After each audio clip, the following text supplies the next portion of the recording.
Evening students, जो हम अपना लेक्चर सीरीज़ चल रहा है आजकल हमारा इन्वर्स ऑफ द मैट्रिक्स, उसी सीरीज़ को हम आज के लेक्चर में भी कंटिन्यू करेंगे।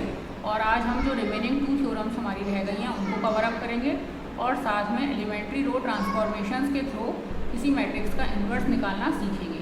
ठीक है, तो थ्योरम 11 के साथ मैं आज का लेक्चर शुरू करती हूँ। थ्योरम 11, इस थ्योरम 11 का स्टेटमेंट क्या है? कैंसिलेशन लॉ है थ्योरम 11 में। Cancellation law, cancellation law, cancellation law क्या कहते हैं हमारे कि let A B and C be 3 square matrices of the same order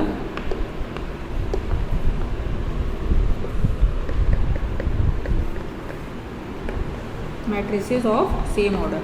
same order की क्यों लिए आप समझ ही रहे हैं, ताकि इनका मल्टीप्लिकेशन कंपैटिबल हो सके। Then if A is non singular matrix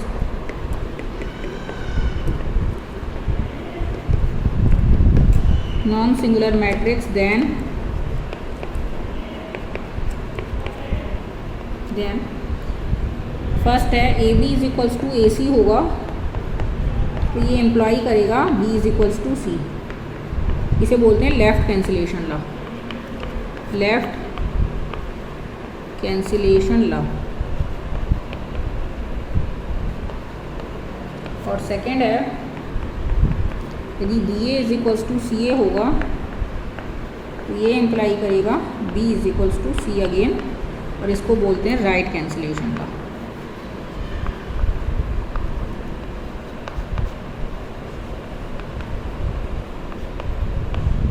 ठीक है, तो कैंसिलेशन लॉज में क्या है, 3 स्क्वायर मैट्रिसेस हैं, तीनों का ऑर्डर सेम है ताकि आप आराम से मल्टीप्लाई कर सकें इनको।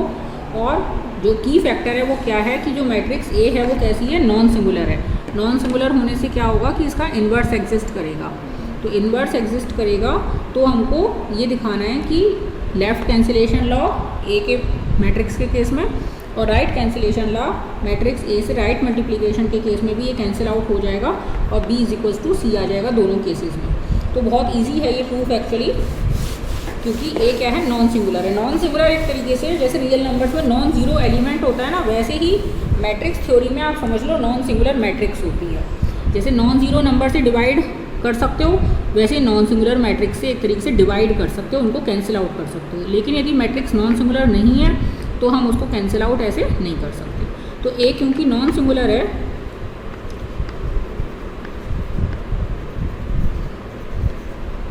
Since A is non singular implies करता है ए इनवर्स एग्जिस्ट करता है। और ए इनवर्स एग्जिस्ट करता है तो हम जो हमारा फर्स्ट स्टेप था A B is equals to A C, जो फर्स्ट स्टेटमेंट था हमारा, इसमें हम प्री मल्टीप्लाई कर सकते हैं both sides, pre multiplying both sides by A inverse, by A inverse. A inverse से दोनों तरफ प्री मल्टीप्लिकेशन कर दिया तो क्या हो जाएगा, A inverse A B is equals to A inverse A C. अब आप इसमें एसोसिएटिव लॉ लगा सकते हो, तो ये हो जाएगा A inverse A B is equals to A inverse A C, यानी will become I B is equals to I C. I से मल्टीप्लिकेशन से यानी कि मैट्रिक्स अनचेंज रहती है, तो ये हो जाएगा b इज इक्वल्स टू सी, यानी कि लेफ्ट कैंसिलेशन लॉ आपने प्रूफ कर दिया। और बिल्कुल इन्हीं सिमिलर लाइंस पे यदि आप पोस्ट मल्टीप्लिकेशन करोगे सेकंड वाली इक्वेशन में, सेकंड इक्वेशन क्या है, B A is equals to C A, और इसमें आपको क्या करनी होगी, पोस्ट मल्टीप्लिकेशन करनी होगी ए इनवर्स से, post multiplying by A inverse, तो आपको क्या डिजायर्ड रिजल्ट मिल जाएगा, B A again B A inverse is equals to C A inverse. Matrix multiplication associative होती है, तो B A inverse is equals to C A inverse, B I is equals to C I again B is equals to C, है ना। बहुत simple proof था।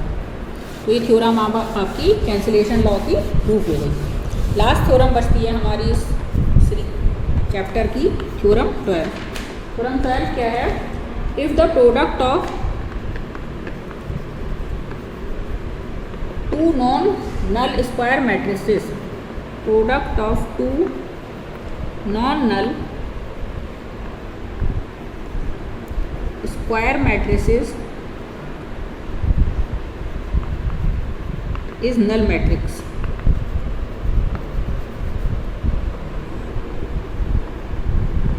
Then both of them are singular matrices.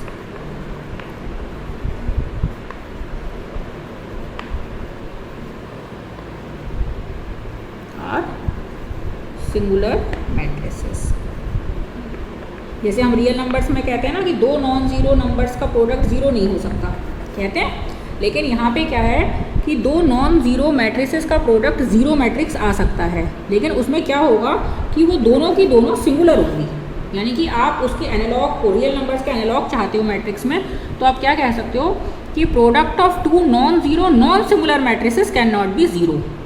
यहाँ पे आपको सिर्फ non zero matrices कहने से काम नहीं चलेगा, non zero non singular matrices can not be zero. लेकिन यदि दोनों सिंगुलर हैं तो ऐसा भी हो सकता है कि वो दोनों नॉन ज़ीरो हैं लेकिन उनका प्रोडक्ट क्या है, नल मैट्रिक्स है।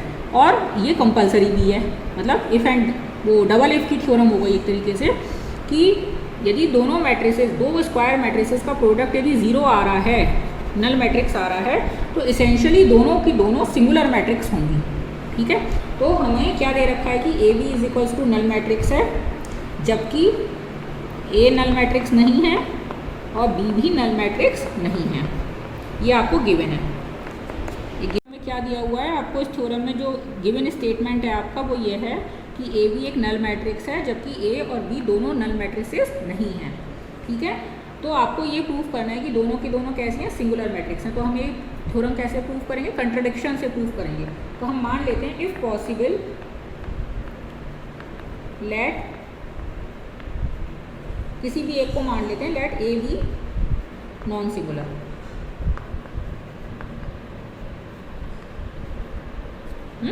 हमने मान लिया कि ए कैसी नॉन सिंगुलर मैट्रिक्स है।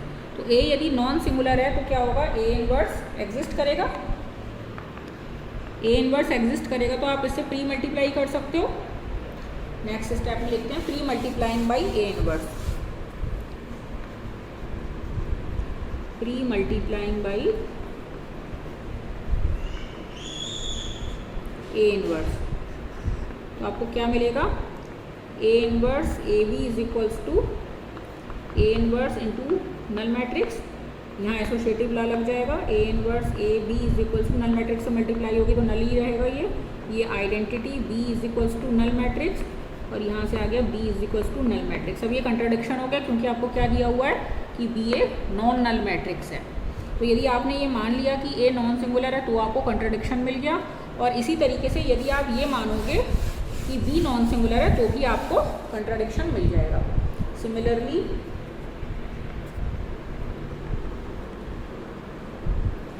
Be also can not B non singular. हमने अभी ए को नॉन सिंगुलर माना था ना, तो कंट्राडिक्शन मिल गया था। ऐसे ही जब आप ए बी को नॉन सिंगुलर मानोगे तो भी आपको कंट्राडिक्शन मिलेगा। सिमिलरली हम ये प्रूव कर सकते हैं कि बी भी नॉन सिंगुलर नहीं हो सकती, यानी कि दोनों matrices, both matrices are singular, both matrices A and B are singular.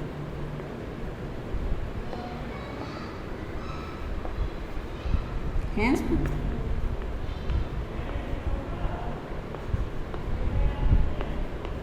ये प्रूव हो गई थी, ठीक है। अब हमें न्यूमेरिकल एग्जाम्पल्स पे आना है। उसके पहले बस एक छोटा सा स्टेप आपके लिए और बचा है, फिर हम इसके एग्जाम्पल्स देखेंगे। तो क्या है, inverse of a matrix by elementary row transformations,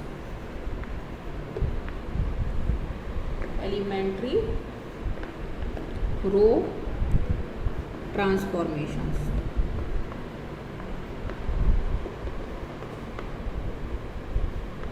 ठीक है, तो क्या होगा, let A be a non singular square matrix of order n, square matrix of order n। तो हमने पहले देखा था जब हमने इचलान फॉर्म पढ़ी थी कि यदि कोई ए नॉन सिंगुलर मैट्रिक्स है ऑर्डर एन की, तो हम इसको एलिमेंट्री रो ट्रांसफॉर्मेशंस की मदद से आइडेंटिटी मैट्रिक्स में रिड्यूस कर सकते हैं, है ना। रैंक आर की मैट्रिक्स है तो वो रैंक आर की इचलान फॉर्म में कन्वर्ट हो जाती है। अब इसकी नॉन सिंगुलर है तो इसकी रैंक एन है, यानी कि ये एन ऑर्डर के इचलान फॉर्म एन ऑर्डर की क्या हो जाएगी, identity matrix.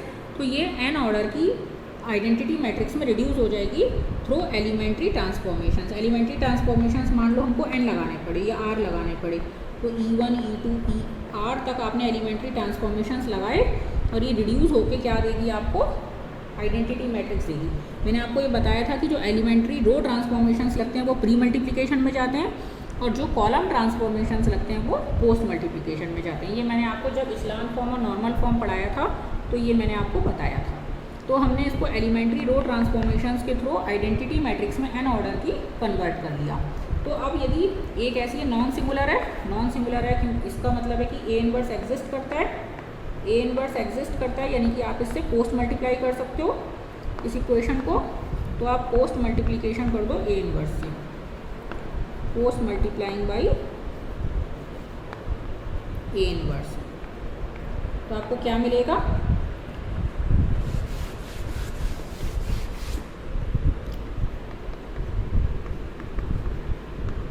And so on E2 E1 A inverse is equals to I A inverse, है ना। एसोसिएटिव लॉ होल्ड होता है मैट्रिक्स मल्टीप्लिकेशन में, इसलिए मैं ब्रैकेट्स नहीं लगा रही हूँ। तो A इनवर्स की जगह आप आइडेंटिटी लिखोगे, आइडेंटिटी से मल्टीप्लाई करोगे तो ये सेम ही रहेगा, तो ये आ जाएगा ER-1 and so on E2 E1 is equals to A inverse. तो ये आपका बेसिक कॉन्सेप्ट है A इनवर्स निकालने का यहाँ पर, ठीक है। तो ये तो थ्योरेटिकल एस्पेक्ट हमारा पूरा हो गया। अब हम इसको एक न्यूमेरिकल एग्जाम्पल की मदद से देखते हैं। तो एग्जाम्पल्स तो आप वर्कआउट होते हैं, खुद भी ट्राई कर सकते हो। मैं एक दो क्वेश्चंस करके दिखा देती हूँ आपको एक्सरसाइज के। तो पहला क्वेश्चन है A इज इक्वल्स टू 5 2 2 1। पहले देख लेते हैं नॉन सिंगुलर है या नहीं है।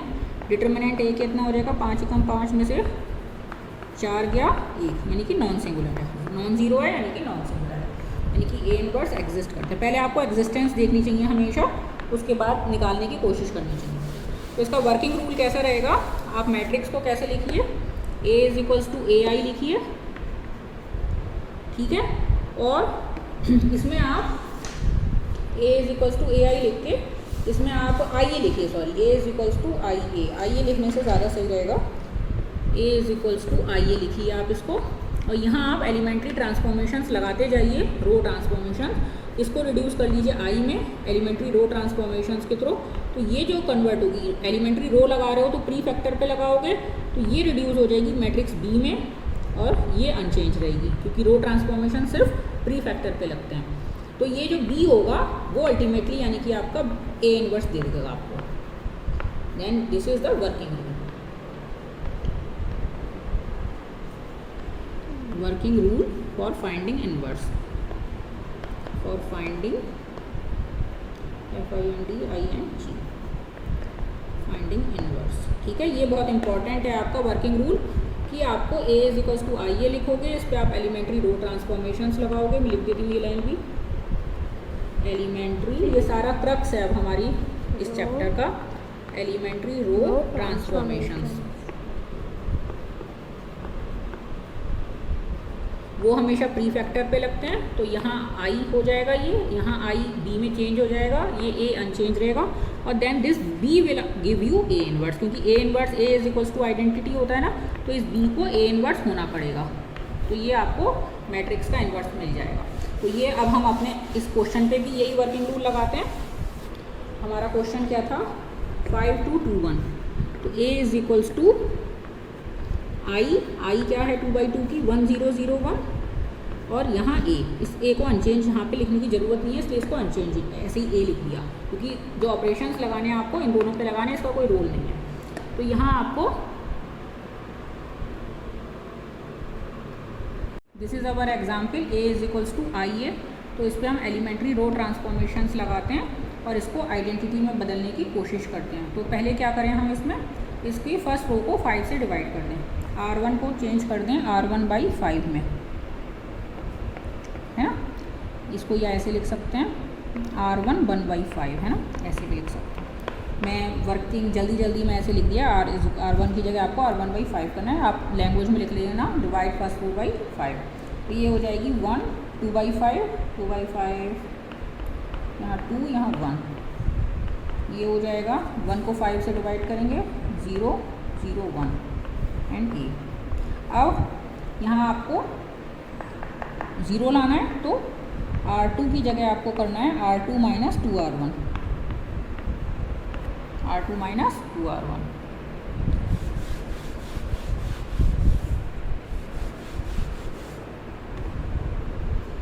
तो ये हो जाएगा 1 2/5, 2 में से 2 गया 0, और 1 में से 4/5 लिया तो 1/5 इज इक्वल्स टू 1/5 0 0 माइनस 2/5 ये 1 इज इक्वल्स टू A, है ना। अब R1 में से घटाओगे 2R2, R1 माइनस 2R2, तो ये 0 बन जाएगा। तो ये हो जाएगा 1 2/5 में से 2/5 के 0, ये 0, ये 1/5, यहाँ हो जाएगा 1/5 में से आपने 4/5 घटाओगे 1/5 प्लस 4/5 5/5 1 हो जाएगा, ये 0 माइनस 2, ये माइनस 2/5 और 1 अनचेंज रहेगा, और ये A, है ना। और अब इसको आपको 5 से मल्टीप्लाई करनी होगी सेकेंड रो को, तो 1 बन जाएगा ये। R2 को आप क्या करोगे, R2 5 से गुना कर दोगे, तो ये हो जाएगा 1 0 0 1 is equals to 1 minus 2 5 A। तो this matrix will be A inverse. तो A इनवर्स क्या होगा आपका 1 माइनस 2 5, ये आपका आंसर। ठीक है, तो एलिमेंट्री रो ट्रांसफॉर्मेशंस के थ्रू आपने A इनवर्स फाइंड आउट कर लिया, ये आपका आंसर है। तो इसी तरीके के सारे एग्जाम क्वेश्चंस हैं इसमें। ये सबसे छोटे ऑर्डर का था, सेकंड ऑर्डर की मैट्रिक्स थी। तो मैट्रिक्स बड़ी होगी यदि, तो आपके नंबर ऑफ ऑपरेशंस इंक्रीज होंगे, लेकिन बाकी कोई बेसिक कॉन्सेप्ट यही रहने वाला है। तो आप इन सब जो एक्सरसाइज के क्वेश्चंस हैं उनको करके देखिएगा। कोई डिफ़िकल्टी हुई तो आई एम ऑलवेज हियर। और इसी के साथ मैं आज का लेक्चर बाइंड अप करती हूँ, और इस चैप्टर को भी साथ में बाइंड अप करती हूँ, और नेक्स्ट लेक्चर में हम अपने नेक्स्ट चैप्टर के साथ शुरुआत करेंगे। Thank you very much.